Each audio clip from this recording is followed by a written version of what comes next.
Alright guys, what's up? Just gonna kick the morning off here. I got lucky and I didn't have to go into work this weekend, so I decided to come back and give the hunting spot one more chance here at the end of the season. I just got kind of set up and everything, how I'm situated, kind of how I like, and so far there's been a lot of gunshots, so it's been a pretty productive morning. But we'll see. So hopefully they scare something this way, and I'll let you guys back when they arrive.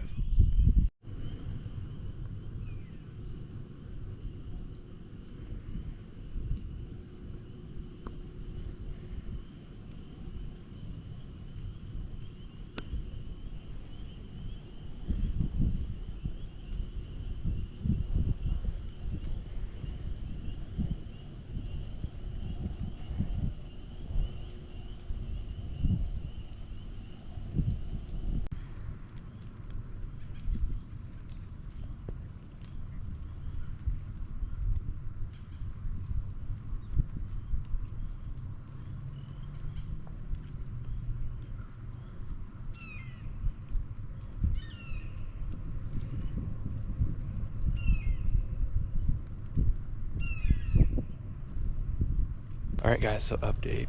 My dad got cold and decided he was gonna just take a walk, and on the way back spooked the bucks that were walking into the area that we were set up to hunt. So I'm hoping that we can just pause and the deer will come back, and that'll be pretty nice. But we'll find out. So yeah.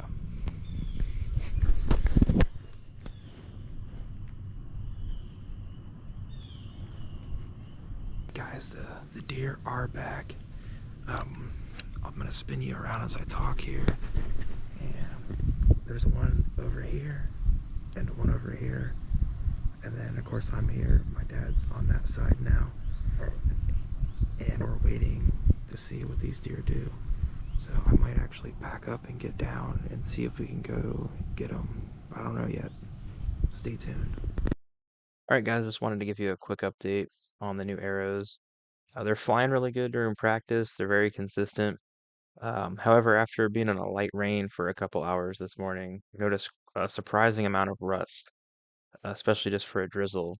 Completely clean of rust beforehand, but they were covered in it after. Wiped them down, oiled them, and I'm hoping that solves the problem. But I'll keep you guys advised going forward of how it progresses. So hopefully that problem solves itself.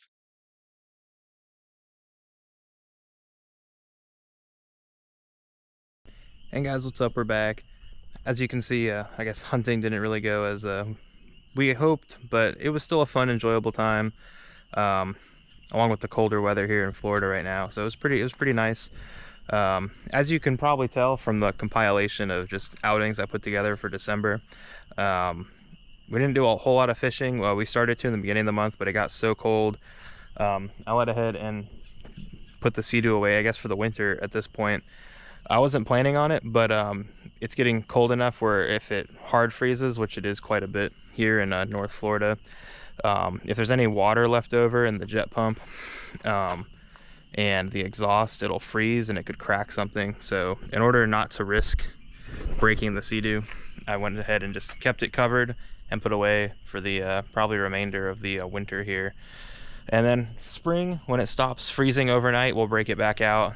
Even if it's still kind of cold, as long as it's not freezing, we'll break it out and hit the water again. So looking forward to that.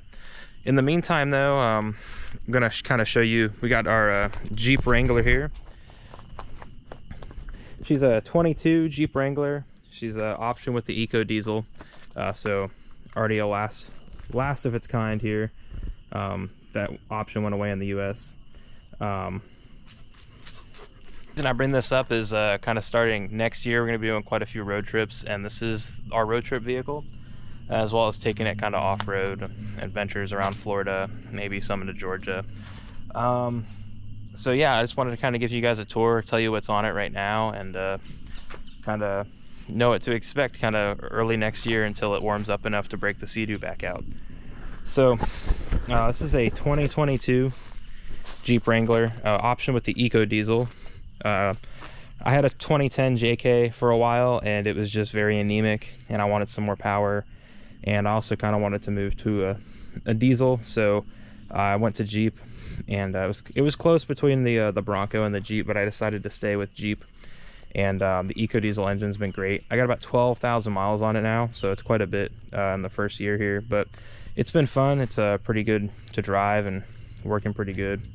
I have done some modifications on it. The first thing I did was I got the whole thing ceramic coated, which has been really nice. It beads water like a fresh wax coat even after I've had it on there for a year, and stains and stuff come right off of it. Makes cleaning it a breeze, which is nice when it gets dirty, because you just hit it with a hose and it looks brand new. So that's why it looks so good. The next thing I did was I put on the Rock Blocks mud flaps. My mom picked up a Bronco, and one of the biggest issues with it was all the rocks were coming off the bottoms of the tires and hitting the sides, and it was chipping all the paint on the Bronco. And I was like, I don't want to have that same thing happen to the Jeep. So I looked into mud flaps and I found these Rock Blocks. The reason I went with them was because they're detachable, and they got a quick detach nut right in here, and that way they can come off if it gets rocky or kind of a lot of logs or something. I did hit one with this mud flap, and we ran over a log, and it came up and it bent it a little bit, but it actually held on pretty good, and it's pretty durable, so I've been very happy. And it keeps all the mud off the side and the rocks. I still get a couple occasionally, but those are just bugs. Nothing's chipped the paint or anything like that, so been a really good investment. Next thing I did was I went on, I optioned it with the steel bumper group, and I had my old winch from my 2010 JK, and I put that on the front up here along with the bull bar, which is really nice.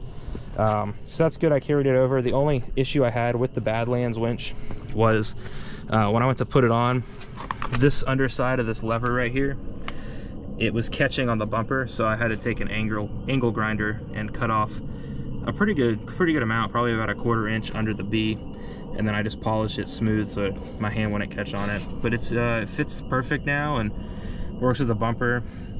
The back wiring does hit the grill, but cost of doing business, I guess.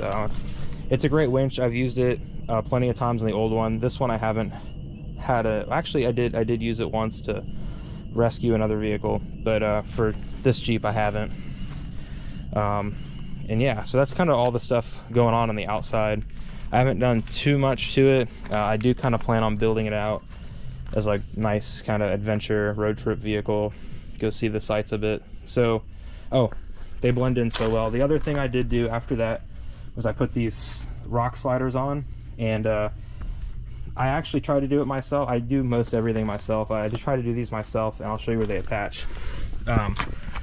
They got the body mounts in here, and there's 3 of them, and you take the bolts out that bolt the body to the frame, and you put this between the frame and the body.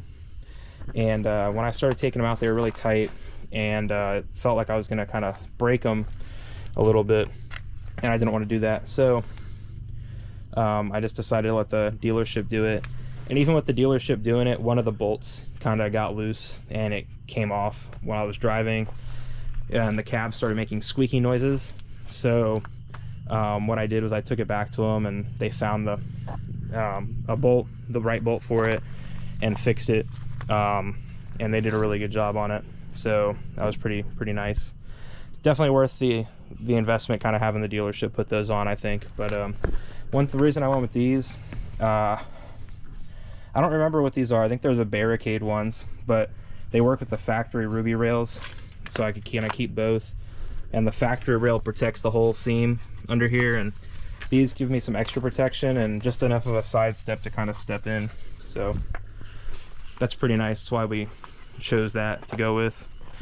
But yeah, everything else is pretty much stock. I've done a couple things on the inside. The main one being I added this Blue Ridge gear. Actually, here's the tag for it. Blue Ridge Overland gear.